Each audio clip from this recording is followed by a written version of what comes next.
জাওয়াত খান শান্ত গলায় উত্তর দিল, আমার লাঠি আছে ভর দেওয়ার মতো। এই কথায় হালকা নীরব হাসির ছায়া দেখা গেল কিছুক্ষণের জন্য। চুপচাপ দাঁড়িয়ে এই পুরো দৃশ্য দেখছিলেন কাজল খান। তিনি চেয়ার থেকে ধীরে উঠে দাঁড়ালেন, মুখে ক্লান্তি কিন্তু চোখে পরিষ্কার বিরক্তি। তিনি ধীর গলায় বললেন, দুজন যা ইচ্ছা করেন, কিন্তু আমাকে জড়িয়ে কিছু যেন না হয়, এটা পরিষ্কার বলে দিলাম। সম্পর্ক, প্রতিশোধ, অভিমান আর ক্ষমার মাঝে দাঁড়িয়ে তিনজন মানুষ, প্রত্যেকে নিজের অবস্থানে অনড়। বাবা, তুমি কেমন চ্যালেঞ্জ নিলে? অধীরের কথায় জাওয়াত খান বলে ওঠে, আরে বউয়ের সামনে ক্ষমতার বড়াই করেছে বেটা শয়তান। বউ ভাবতে না আমি সত্যি বুড়ো হয়ে গেছি। জাওয়াত খানের কথায় অধীর ভাবুক স্বরে বলে, একদম ঠিক, কিন্তু বাবা, ভাই শুনলে কি করবে ভাবছো? তুই সামাল দিবি? তুই সামাল দিবি মানে কি? নাভানের কথার বাইরে কিছু করলে ধমক খেয়ে সারাদিন পেট ভরতে হয়, আর এখন বাবা তাকে বলতেছে তুই সামাল দিবি? এমনি নাভান এই নির্বাচন পছন্দ করে না, সে নির্বাচন ছাড়াই বিজয়ী হয়। হেরার সাথে ভার্সিটিতে এমনি কত ঝামেলা হয়েছে। অধীর কাদো কাদো গলায় বলে, মানে আমার মতো নিরীহ প্রাণীকে তুমি সিংহর গুহায় ঠেলে দিচ্ছ বাবা? এই কেমন কেমন বিচার তোমার? জাওয়াত খান অধীরের মাথায় হাত বুলিয়ে বলে ওঠে, আরে এই বয়সের ছেলের কাছে ধমক খেলে ব্যাপারটা কেমন দেখাবে না? তুই খেলে অন্যরকম। তাই বলে আমি? হ্যাঁ তুই, একেবারে যেহেতু এসে পড়েছিস তখন। আর সমস্যা কি তোর? মায়ের আশেপাশে থাকার জন্য সব করব। জাওয়াত খান গাড়ি অন্যদিক ঘুরতে দেখে বলে ওঠে, কোথায় নিয়ে যাচ্ছিস গাড়ি? এই লুক চেঞ্জ সেলুনে। সেলুনে কেন? তোমার চুল কিছু পেকে গেছে, সেগুলো কলপ করে দিতে হবে। মানে কি বলতে চাচ্ছিস তুই? আমি বুড়ো হয়ে গেছি? মেয়ের সামনে আমায় ইজ্জত এর 12টা বাজাস না বাপ। তোমার মেয়ে বলেছে? আর তোমায় কে বলেছে তুমি বুড়ো? জানো, কলেজে তোমায় নিয়ে গেলে সবাই আমার বন্ধু বা ভাই বলবে শিওর। ছেলের কথায় জাওয়াত খান নড়ে চড়ে বসে। আজ রুষা রোজ অধীর জাওয়াত খানকে যা তা বুঝিয়েছে, তার দরুন এখন সে সেলুনে, যাতে নতুন লোককে দেখে অ্যাডভোকেট এমএলএ কাজল খান প্রেমে পড়ে। ছেলে মেয়েদের জোড়াজুড়িতে জাওয়াত খান নিজেকে পরিবর্তন করতে লাগে। জাওয়াত খানের সাথে বেশ ভাব এখন অধীরের। দুদিন ধরে সৃজনের প্রচন্ড জ্বর, ভার্সিটি যাচ্ছে না, ফোনও ঠিক মতো ধরছে না কারো, রোজের ছাড়া। রোজ প্রথম দিন ভেবেছিল হয়তো ক্লান্ত, দ্বিতীয় দিন এসে বুকের ভেতর অদ্ভুত অস্থিরতা শুরু হলো। সকাল থেকে কতবার ফোন করেছে সে নিজেও জানে না, কখনো ফোন বন্ধ, কখনো কাজের মেয়ে ধরে বলেছে। এই ঘুমাচ্ছে কথাটাই যেন রোজের বুকের ভেতর আরো বেশি কাঁপন ধরাচ্ছিল। মানুষটা অসুস্থ, অথচ সে একবারও দেখতে পর্যন্ত পারছে না। হেরা তখনও ঘুমিয়ে। রোজ চুপচাপ একটা ফাইল হাতে নিল। সৃজনের সামনে পরীক্ষা, জ্বরের জন্য যেন পিছিয়ে না যায়, তাই সারা রাত জেগে তার অ্যাসাইনমেন্ট গুলো নিজে করে এনেছে। ফাইলটা বুকের সাথে জড়িয়ে ধরে ধীরে বলল, একবার শুধু দেখে আসবো। তারপর বেরিয়ে গেল, রুষা আর হেরাকে ঘুমের মধ্যে রেখে। বলে গিয়েছে অবশ্য যাতে চিন্তা না করে। ভার্সিটিতে দেখা হবে। সকাল 7টা। সৃজনদের বাড়িটা আজ অদ্ভুত শান্ত। কলিং বেল চাপতেই কাজের মেয়ে দরজা খুলে দিল। রোজকে কাজের মেয়েটা ভালো করে চেনে, কারণ এই মেয়েটাও নাভানদের বাড়ির মেয়ে, দুইজন বোন। সবটাই জানে তারা। মেয়েটিকে হাসি মুখে বিদায় দিয়ে রোজ ধীরে ধীরে ভেতরে ঢুকলো। এদিকে সৃজন জানতো না গত রাতে নুরি এসেছে। নুরি মূলত সৃজনের জন্যই এসেছে। আগের বার এসে তাকে ঠিক মতো দেখতে পায়নি। ছোটবেলা থেকে সবার মুখে শুনে এসেছে সৃজনই হবে নুরির বর। এই কথাটাকে সত্যি ভেবেই বড় হয়েছে মেয়েটা। তার কাছে সৃজন শুধু ভাইয়া নয়, তার সমস্ত ভালোবাসা। এদিকে সৃজন গভীর ঘুমে। জ্বরের কারণে শরীর ভেঙে গেছে, খালি গায়ে উবু হয়ে শুয়ে আছে বিছানায়। উজ্জ্বল শ্যামবর্ণের যুবকটাকে দেখলে যে কারোর চোখ আটকে যাবে। নাভানের মতো অতটা ফর্সা না হলেও সৃজনের মাঝে একটা অদ্ভুত আকর্ষণ আছে। লম্বা গড়ন, শক্ত শরীর, শান্ত মুখ। অসুস্থ অবস্থাতেও ছেলেটাকে অসম্ভব সুন্দর লাগছে। দরজার পাশে দাঁড়িয়ে নুরি মুগ্ধ হয়ে তাকিয়ে রইল। তার বুক কেঁপে উঠল। এই মানুষটাকেই তো সে এত বছর ধরে ভালোবেসেছে। খালি গায়ে, যে কেউ দেখলে মনে কামনা বাসনা জাগবে। এই মুহূর্তে সৃজনকে দেখলে বডি আর মায়াবী মুখ দেখে মেয়েরা ফিদা হয়ে যাবে। ধীরে ধীরে এগিয়ে এসে বিছানার পাশে বসে পড়ে নুরি। তার ফর্সা নরম হাতটা আলতো করে রাখলো সৃজনের গায়ে। এত জ্বর নিয়েও নিজের খেয়াল রাখে না। ফিস ফিস করে বলল নুরি। সে একটু ঝুঁকেছিল, ঠিক তখনই দরজা ঠেলে ভেতরে ঢুকলো রুস। আর মুহূর্তেই পৃথিবীটা থমকে গেল তার। দুজনকে এত কাছাকাছি দেখে মনে হচ্ছে তারা অন্য কাজে বিভোর। পিছন থেকে দেখলে এটাই মনে হবে যে কারোর, কিন্তু সৃজন তো ঘুমে। রোজের হাতে থাকা ফাইল, অ্যাসাইনমেন্ট, কাগজ সব ছড়িয়ে পড়লো মেঝেতে। শব্দে নুরি চমকে সরে দাঁড়ালো। হঠাৎ শব্দে সৃজন দু চোখ খুলে তাড়াহুড়ো করে উঠে বসলো। প্রথমে কিছুই বুঝতে পারেনি সৃজন। তারপর সামনে দাঁড়িয়ে থাকা রোজকে দেখে তার বুক ধক করে উঠল। রোজের চোখ দিয়ে টপ টপ করে পানি পড়ছে। সেই চোখে কষ্ট, ভাঙা বিশ্বাস। সৃজন কাপা গলায় বলে, ফুল, জান আমার। হঠাৎ নুরিকে এত কাছে দেখে নুরির দিকে তাকিয়ে অবাক গলায় বলল, তুই তুই এখানে কি করছিস? নুরি তোতলাতে লাগলো। আসলে ভাইয়া আমি কিন্তু রোজ আর কিছু শোনেনি। সে ঘুরে দৌড়ে বেরিয়ে গেল। ফুল, জান আমার, দাঁড়াও। কি হয়েছে জান? বুঝতে পারে কিছুটা, আর নুরি কেমন তা সে ভালো করেই জানে। সৃজন বিছানা থেকে নেমে ছুটে যেতে গিয়েও থেমে গেল। হঠাৎ রাগে ফেটে পড়ল সে। তুই আমার রুমে কেন এসেছিস? নুরি কেঁপে উঠল। সৃজন চিৎকার করে উঠল, আমি তোকে কতবার বলেছি আমার আশেপাশে থাকবি না। আমি একজন যুবক ছেলে, অনুমতি ছাড়া আমার রুমে কেন ঢুকেছিস? ভাইয়া আমি শুধু চুপ। তার চোখ লাল হয়ে গেছে। আজ তোর জন্য আমার ভালোবাসার মানুষ আমাকে ভুল বুঝে চলে গেল। নুরি হতবাক হয়ে তাকিয়ে রইল। ভালোবাসার মানুষ? তার মাথার ভেতর যেন শব্দটা ধাক্কা মারল। সে কাপা গলায় বলল, কি বলছো ভাইয়া? তুমি কাউকে ভালোবাসো? হ্যাঁ, ভালোবাসি। সৃজন গর্জে উঠল। আমি আমার ফুলকে ভালোবাসি। নুরির পৃথিবীটা যেন ভেঙে টুকরো টুকরো হয়ে গেল। সে অসহায়ের মতো বলল, কিন্তু ফুপি মা তো বলেছে আমার আর তোমার বিয়ে হবে, তুমি আমার বর হবে। ছোট থেকে এটাই জানি আমি। ওটা মা বলেছে, এটা সৃজন না। সৃজন দাঁতে দাঁত চেপে বলল, আমি কখনো বলেছি আমি তোকে বিয়ে করব? কিন্তু সবাই জানে নুরির চোখ বেয়ে পানি পড়ছে। আমি তো তোমাকেই ভালোবেসেছি ভাইয়া, অন্য কাউকে কখনো ভাবিনি।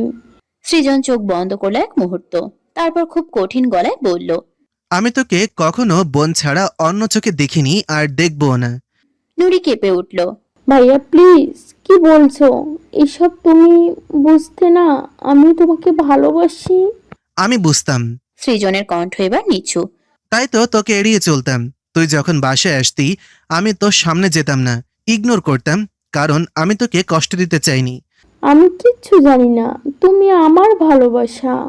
নুরি হাওমাও করে কাঁদতে লাগলো। আমি শুধু তোমাকে ভালোবাসি। কিন্তু আমি তো তোকে ভালোবাসি না, আর কখনো বাসবো না। এই কথাটা যেন ছুরি হয়ে বিঁধল মেয়েটার বুকে। ওদিকে রোজ দৌড়ে বেরিয়ে এসেছে বাড়ি থেকে। চোখের পানি তার কিছুতেই থামছে না। হঠাৎ পিছন থেকে কেউ তাকে শক্ত করে জড়িয়ে ধরলো। প্লিজ জান, প্লিজ ভুল বুঝো না। সৃজন হাঁপাচ্ছে সে। রোজ কাপা গলায় বলল, ছাড়ুন। না, ছাড়বো না। সৃজন প্রায় পাগলের মতো বলল, আমি কিছুই জানতাম না, বিশ্বাস করো। ও আমার মামাতো বোন। ও কখন আমার রুমে ঢুকে এসেছিল আমি জানি না। আমি তো ঘুমিয়েছিলাম জান। রোজ কাঁদতে কাঁদতে বলল, আমি নিজের চোখে দেখেছি। তুমি ভুল দেখেছো। ভুল? রোজ তিক্ত হেসে উঠল। কনসার্টের দিনও কি ভুল ছিল? যেদিন একটা মেয়ে তোমার ফোন ধরে বলেছিল সে তোমার হবু বউ, তোমার আর তার পিক পাঠিয়েছিল, সে তোমার রুমে ওড়না ছাড়া কিভাবে পিক তোলে? সৃজন থমকে গেল। রোজ কাঁদতে কাঁদতে বলল, আমি বিশ্বাস করিনি তখন, কারণ আমি তোমাকে বিশ্বাস করতাম। কিন্তু আজ আজ নিজের চোখে দেখলাম। জান, না সৃজন, সে মাথা নেড়ে পিছিয়ে গেল। তোমাদের দুজনকে ওই অবস্থায় দেখে আমার লজ্জা লাগছে।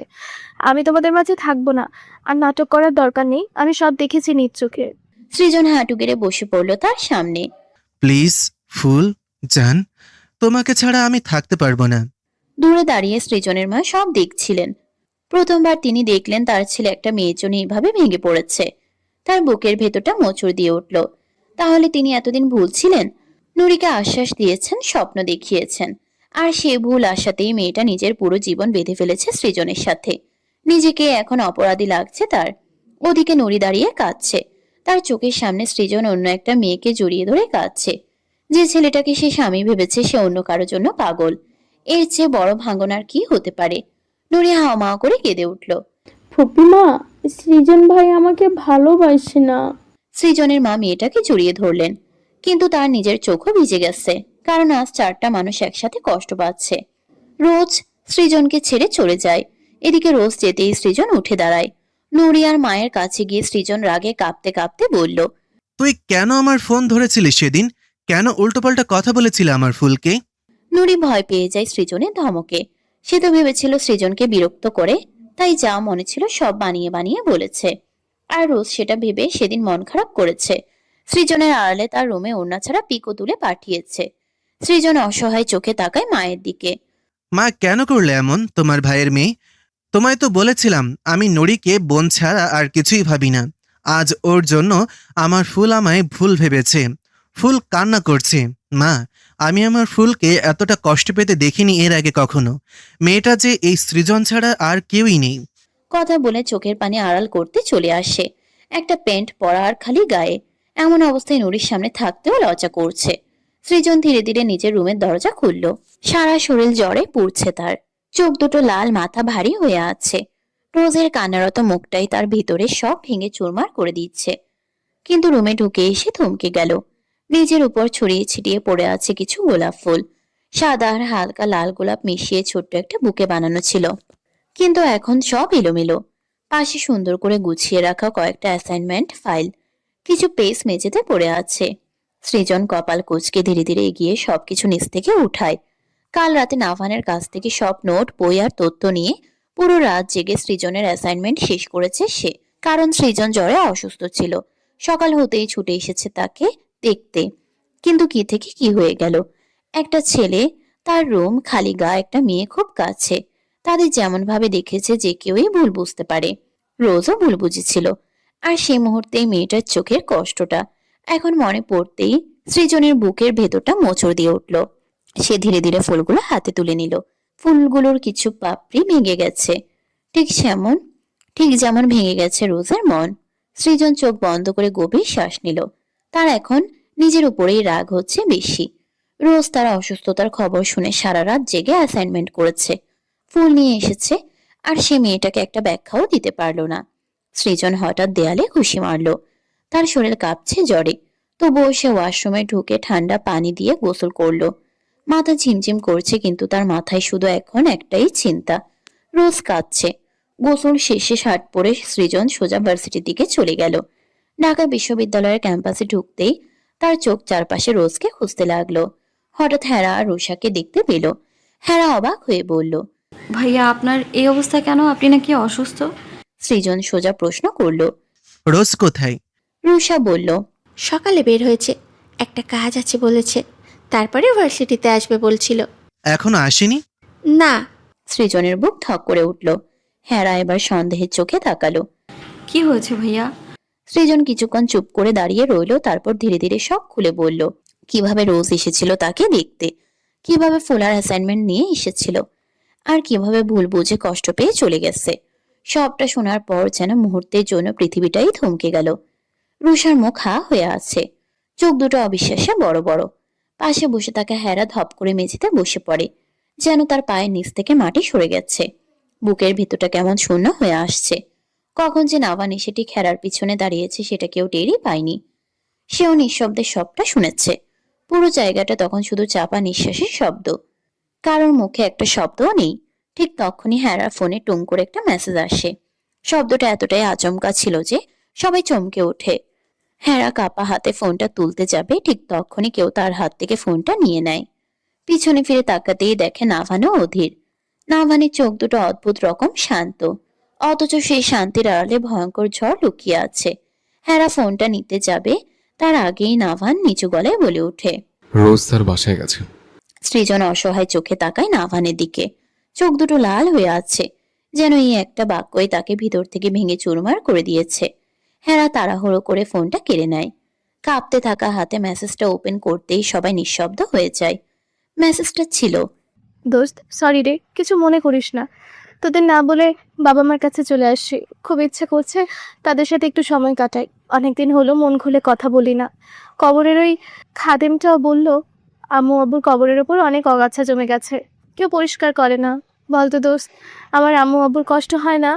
তাই ভাবলাম একটু পরিষ্কার করে দেই, তাদের সাথে একটু কথা বলি। অনেকদিন হয় বুক ভরে কাঁদি না। প্লিজ তোরা মন খারাপ করিস না, আমি আসবো। একটু নিজেকে সময় দেই, তোরা ছাড়া আর আমার কেউ নেই তো। লেখাগুলো পড়ার সাথে সাথে হেরার চোখ বেয়ে টপ টপ করে পানি পড়তে থাকে। একটা মানুষ কতটা একা হলে তোরা ছাড়া আমার আর কেউ নেই লিখতে পারে। রুষা নিজের মুখ চেপে কান্না আটকে রাখার চেষ্টা করে, কিন্তু চোখের পানি ঠিকই গড়িয়ে পড়ে। হেরা মুখ চেপে কান্না করে দেয়। ওদের ধীরে ধীরে রুষাকে বুকে জড়িয়ে নেয়। তার নিজের গলাটাও ভারী হয়ে আছে।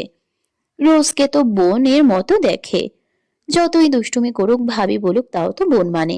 সৃজন স্থির হয়ে দাঁড়িয়ে আছে। কোনো শব্দ নেই, কোনো নড়াচড়া নেই, শুধু তার মাথার ভিতর বারবার একটা কথাই ঘুরছে। রোজ চলে গেছে। যে মেয়েটা ছোটবেলা থেকে বাবা মায়ের ভালোবাসা ছাড়া বড় হয়েছে, যে মেয়েটা প্রতিটা রাতে লুকিয়ে কাঁদতো, যে মেয়েটা নিজের কষ্ট কাউকে বুঝতে দিত না, সেই মেয়েটা আজ তার সবচেয়ে প্রিয় মানুষটার কাছ থেকেও ছলনা পেল। না, সে ছলনা করেনি। পরিস্থিতিটা একটু ভিন্ন ছিল। যা ঘটেনি তাই রটেছে। ব্যাপারটা এমন। ভালোবাসার মানুষটার থেকে এমন কিছু আশা করেনি রোজ। এটাই কি সবচেয়ে বেশি কষ্ট দেয় না? যাকে নিজের পৃথিবী ভাবো, সেই মানুষটাই যখন তোমার সাথে ছলনা করবে। সৃজন নিজের চুল মুঠো করে ধরে। বুকের ভিতরটা জ্বলে যাচ্ছে তার। তার মনে হচ্ছে সে নিজ হাতে রোজকে ঠেলে দিয়েছে অন্ধকারে। সে কেন আগে নুরির কথা বলেনি? সবটা বলে দিলে তো এমন হতো না। হঠাৎ নাভান ধমক দিয়ে ওঠে। নাটক করছে মিসেল গার্ল। হেরা চমকে থাকায়।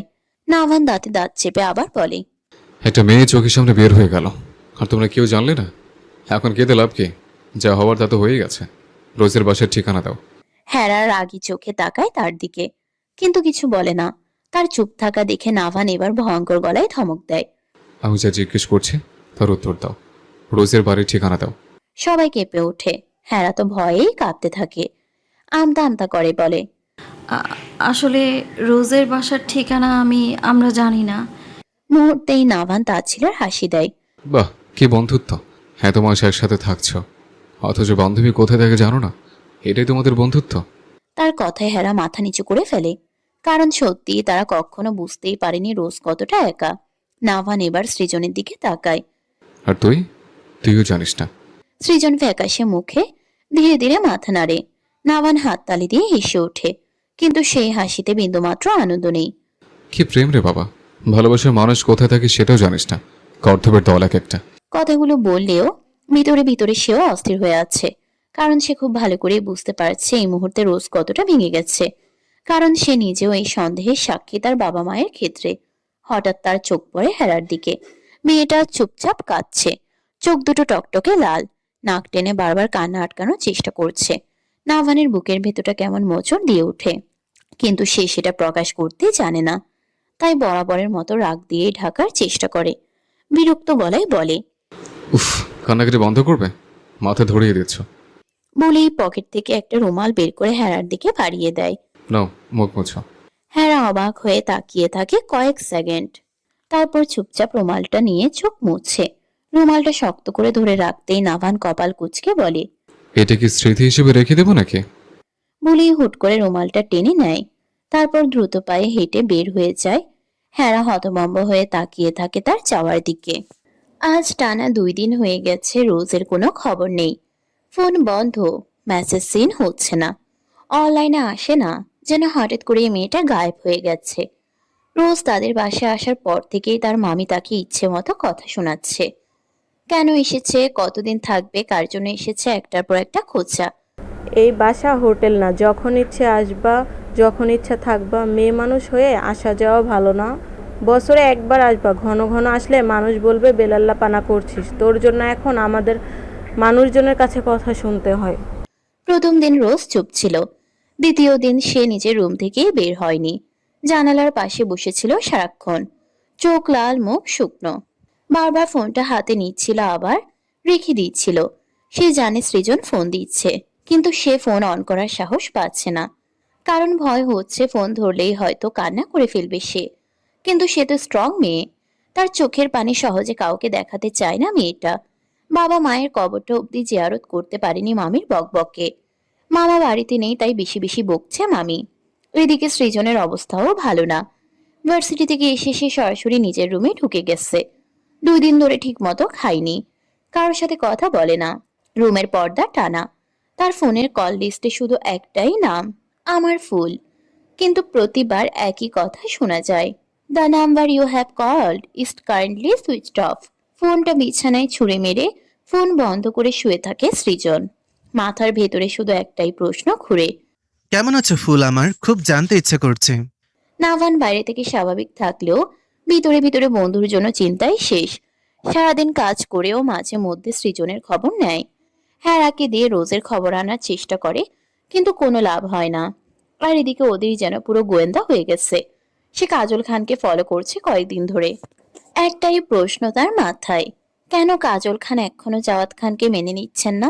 পুরনো মেসেজ, পুরনো ছবি, এমনকি তাদের আগের পরিচিত মানুষদের কাছ থেকেও তথ্য বের করার চেষ্টা করছে সে।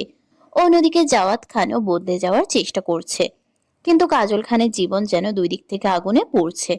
একদিকে স্বামী বারবার কাছে আসছে, ফিরে পাওয়ার চেষ্টা করছে, কিন্তু সে ফিরিয়ে দিচ্ছে। অন্যদিকে শামসুলের হুমকি, প্রতিদিন নতুন নতুন ভয় দেখাচ্ছে সে।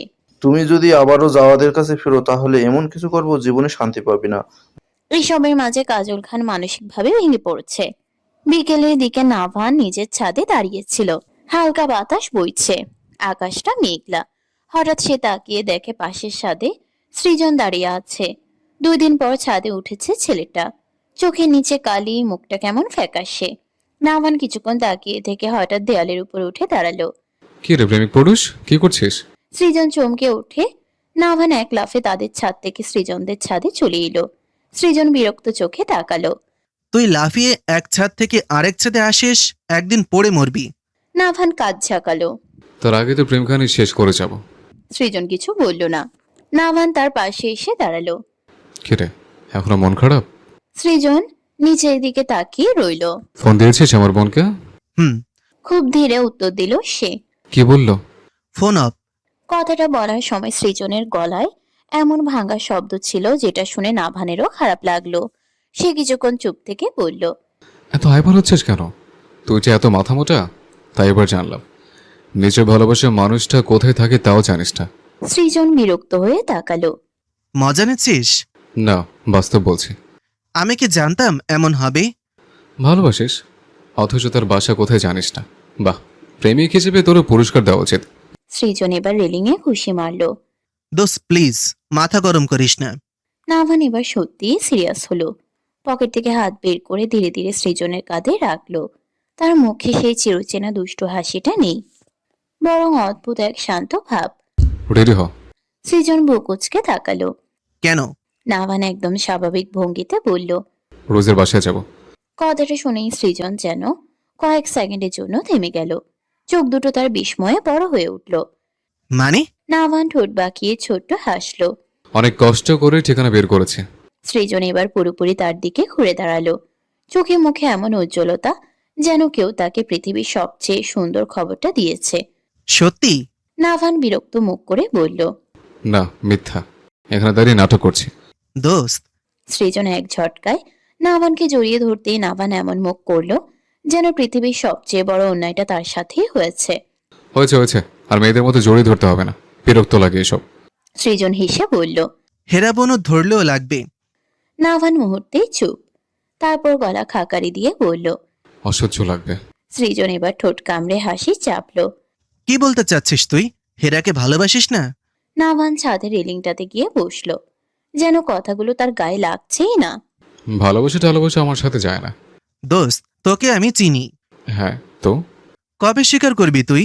নাভান এবার কয়েক সেকেন্ড চুপ রইল, তারপর ধীরে ধীরে মাথা তুলে বলল, ভালোবাসা স্বীকার করার জিনিসটা উপলব্ধি করার বিষয়। যা বোঝাস তার ঠিকই আমরা উপলব্ধি করি। নাভান এবার কথা ছুড়ে মারল সৃজনের দিকে। তুই উপলব্ধি করে কি করবি? প্রেম করবি নাকি? আমি ছেলেতে আসক্ত নই। সৃজন নিজেও রেলিংটাতে উঠে হেসে ফিরল। কিসে আসক্ত? হেরাতে? নাভান এবার এমন ভাবে তাকালো যেন সামনে মানুষ না, জাতীয় শত্রু দাঁড়িয়ে আছে। What nonsense. সৃজন হো হো করে হেসে উঠল। আচ্ছা তাই নাকি? তাহলে হেরা নিলয়ের সাথে ঘুরলে তোর মুখ বাংলার 5 কেন হয়ে যায়? কারণ মেয়েটা বিপদ। ও, মেয়েটা বিপদ না? মেয়েটার প্রেমে পড়েছিস তুই? সৃজন, হুম। আর একটা কথা বলবি, ধাক্কা দিয়ে ফেলে দেব। দেখেছিস, রাগ উঠলেই হেরার ভাইয়ের মোড অন হয়ে যায়। নাভান এবার সত্যি উঠে দাঁড়ালো। সঙ্গে সঙ্গে সৃজন সঙ্গে সঙ্গে 2 হাত তুলে আত্মসমর্পণের ভঙ্গি করলো। আচ্ছা আচ্ছা থামলাম, আগে রোজের কাছে চল, পরে তোর প্রেম কাহিনী শুনবো। ভালোবাসা 4 অক্ষরের ছোট্ট একটা শব্দ, অথচ এই শব্দের ভিতরে লুকিয়ে আছে হাজারটা অনুভূতির যুদ্ধ। এমন এক অনুভূতি যে মানুষকে বদলে দিতে পারে, ভীষণ রাগী মানুষটাকেও শান্ত করে দেয়, আবার শান্ত মানুষটার বুকেও ঝড় তুলতে পারে। ভালোবাসা মানুষকে কাছে টানে, আবার সেই মানুষটার থেকে দূরে সরে যেতে বাধ্য করে। সবচেয়ে অদ্ভুত ব্যাপার হলো ভালোবাসা কখনো মুখে প্রকাশ পায় না, কিন্তু চোখ ঠিকই বলে দেয়, আমি তোমাকেই চাই। সবাই যখন রোজের বাসায় যাওয়ার জন্য রেডি, এক একজন এক এক বাইক নিয়ে এসেছে। পুরো গ্রুপটার মধ্যে উৎসব উৎসব ভাব। হেরা আর রুষা জাওয়াত খানকে বলে বাসা থেকে বের হয়।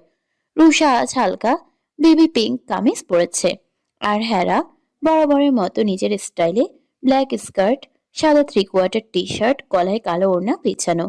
লম্বা চুলগুলো ছোট্ট করে বাঁধা হলেও চুল পিঠের মাঝ বরাবর ছড়িয়ে গেছে। মুখে এক ফোঁটা মেকআপ নেই, তবুও মেয়েটাকে দেখলেই চোখ আটকে যায়। সৃজনের বাইকের পিছনে বসেছে ঝিনুক, অধীরের পিছনে রুষা। তুষার মাঝপথে জয়েন করবে সেটাও ঠিক করা। সবাই এমন ভাব করছে যেন ভীষণ তাড়া আছে। এক এক করে বাইক স্টার্ট দিয়ে বের হয়ে গেল সবাই। হেরা কিছু বুঝে ওঠার আগেই পুরো রাস্তা ফাঁকা। সে হাঁ করে তাকিয়ে রইল। এটার কি হলো? তার কণ্ঠে বিরক্তি আর অবিশ্বাস দুটোই স্পষ্ট। ঠিক তখনই পেছন থেকে ভেসে আসে ভারী শান্ত একটা গলা। সমস্যা কোথায়? হেরা ঘুরে তাকাতেই কয়েক সেকেন্ডের জন্য থমকে যায়। নাভান কালো ঝকঝকে একটা বাইকের উপর হেলান দিয়ে দাঁড়িয়ে আছে। বাইকটা এতটাই সুন্দর যে রাস্তার আলো পড়তেই চকচক করছে। পুরো ব্ল্যাক থিম, দেখেই বোঝা যায় ভয়ঙ্কর দামি। কিন্তু বাইকের থেকেও ভয়ঙ্কর ছিল ছেলেটা নিচে। ব্ল্যাক ফর্মাল প্যান্ট, হালকা অ্যাশ শার্ট, শার্টের হাতা ফোল্ড করা, হাতে সিলভারের ঘড়ি, চুলগুলো হালকা এলোমেলো, আর সেই চোখ, যে চোখে তাকালে মনে হয় মানুষ ডুবে যাবে। হেরা কিছুক্ষণ শুধু তাকিয়েই রইল। অদ্ভুতভাবে বুকের ভেতর ধকধক শুরু হয়ে গেছে। তারপর নিজের মনকে গালি দিল। কি সব ভাবছিস এরা? মুখে বিরক্তি এনে বলল, অসভ্য বেটা মেয়েদের মতো সেজে এসেছে। নাভান ভ্রু কুচকালো, তাড়া দিয়ে বলল। তুমি কি যাবে? হেরা বিরক্ত হয়ে সামনে এগিয়ে গেল। আমি আপনার বাইকে উঠবো না। কে বলছে উঠতে? তাহলে দাঁড়িয়ে আছেন কেন? রেখে গেলে পরে আবার কাঁদবে না তো? আমি? হেরার আগে ফুঁসতে লাগলো। এই ছেলেটা তাকে এমন ভাবে জ্বালায় কেন? সবসময় ফালতু বকে। কিন্তু সত্যিটা হলো নাভান ছাড়া আর কারোর সাথে সে এত স্বাভাবিকভাবে ঝগড়া করতে পারে না। নাভান এবার হেলমেটটা সামনে বাড়িয়ে দিল। উঠো চলতে। না। মিসেল গার্ল। বলেছি না উঠবো না। আচ্ছা ঠিক আছে, থাকো, আমি চলে যাচ্ছি। নাভান সত্যি বাইক স্টার্ট দিল। হেরা 2 সেকেন্ড তাকিয়ে থেকে দৌড়ে এসে বলল, এই দাঁড়ান। নাভানের ঠোঁটের কোণে চাপা হাসি ফুটল। মুখে গম্ভীর ভাব রেখে বলে, কি হলো, উঠবে তুমি? আমি এখানে দাঁড়িয়ে তোমার রূপ দেখবো নাকি? উফ, অসহ্য মানুষ একটা। বিড়বিড় করে রাগী মুখে বাইকের পিছনে উঠে বসলো হেরা। ঠোঁট ফুলিয়ে এমন ভাবে বসেছে যেন পৃথিবীর সবচেয়ে বিরক্তিকর কাজটা সে এখন করছে, অথচ বুকের ভেতরটা তার অদ্ভুতভাবে কাঁপছে। সবাই এরই মধ্যে চলে গেছে। রুষা তো সুযোগ পেতেই ফুরুত করে উধাও। এখন নাভান যদি চলে যায় তাহলে সত্যি আর যাওয়া হবে না। কালো হেলমেটের আড়ালে নাভানের মুখ দেখা যাচ্ছে না, শুধু কণ্ঠটা শোনা যাচ্ছে ভারী গম্ভীর ঠান্ডা। সেদিন যেভাবে ধমক দিয়েছিল, এখনো সেটা মনে পড়লেই হেরার বুক ধরফর করে ওঠে। তাই আজ আর তর্ক করল না, চুপচাপ বসে রইল। এই প্রথম সে নাভানের বাইকে উঠেছে। চারপাশে সন্ধ্যার আলো ধীরে ধীরে গাঢ় হচ্ছে। রাস্তার ল্যাম্পপোস্ট গুলো এক একটা ঝাপসা হলুদ বৃত্ত হয়ে জ্বলছে। দূরে কোথাও আজানের শব্দ ভেসে আসছে। হেরা অনুভব করলো তার বুকের ভেতরটা অস্বাভাবিকভাবে ওঠানামা করছে। সে নিজেকে বুঝতে পারে না এই মানুষটাকে সে কখনো ঘৃণা করেছে। অহংকারী ভেবেছে, রাগী ভেবেছে, নিষ্ঠুর ভেবেছে, কিন্তু তারপরও লোকটা বারবার এসে সব হিসাব গুলিয়ে দেয়। কারোর জন্য এত কিছু করা কি অভিনয় হতে পারে? যে ঠিকানা কেউ বের করতে পারেনি, নাভান বের করেছে। যে মানুষ নিজের রাগের আড়ালে কাউকে আগলে রাখে, সে কি পুরোপুরি খারাপ হয়? হেরা চোখ নামিয়ে ফেলে। সমস্যা হচ্ছে, নাভানকে যত বুঝতে চাই ততই সে আরো জটিল হয়ে ওঠে। হয়তো মানুষের সবচেয়ে ভয়ঙ্কর দিক এটাই, তারা ধীরে ধীরে অভ্যাস হয়ে যায়। আর একবার কেউ অভ্যাস হয়ে গেলে তাকে ঘৃণা করাটাও কঠিন হয়ে যায়। হেরা বিরক্তিতে নিজের কপাল কুঁচকালো। না, এভাবে ভাবা ঠিক না। মানুষকে শুধু বন্ধুদের জন্য ভালো হলেই হবে না, সবাইকে মানুষ হিসেবে সম্মান করতে জানতে হয়। অহংকার থাকা যাবে না, রাগ দিয়ে সবকিছু নিয়ন্ত্রণ করা যায় না। কিন্তু মনের ভেতর অন্য এক কণ্ঠ ফিসফিস করে উঠল, তবুও লোকটা আলাদা। হেরা তাড়াতাড়ি মাথা ঝাঁকালো। নিজের চিন্তাকেই ভয় লাগছে তার। ওদিকে নাভান বাইকের সামনে বসে সব অনুভব করছে। হেরার প্রতিটা নড়াচড়া, প্রতিটা নিঃশ্বাস, এমনকি তার নীরবতাটাও। আজ সে অদ্ভুত শান্ত, মুখে কিছু বলছে না, কারণ কিছু অনুভূতির শব্দে নষ্ট হয়ে যায়। নাভানের বহুদিনের ইচ্ছে ছিল একদিন হেরাকে নিয়ে লং ড্রাইভে যাবে, তাই আজ নিজের সবচেয়ে প্রিয় বাইকটা বের করেছে সে। এই বাইকটা শুধু একটা বাইক না, তার জীবনের প্রথম হালাল ইনকামের স্মৃতি, প্রথম স্বপ্ন পূরণের অনুভূতি, অনেক না বলা রাতেরই সাক্ষী। আর আজ সেই বাইকে বসে আছে হেরা। ভাবতেই বুকের ভেতর কেমন ভারী হয়ে উঠল নাভানের। হেরা খুব সাবধানে বসেছিল, বাইকের একদম শেষ মাথায়, যেন ইচ্ছে করেই দূরত্ব রেখে চলতে চায়। নাভানের ঠোঁটের কোণে চাপা হাসি ফুটল, তারপর ইচ্ছা করেই বাইকটা একটু স্পিডে স্টার্ট দিল।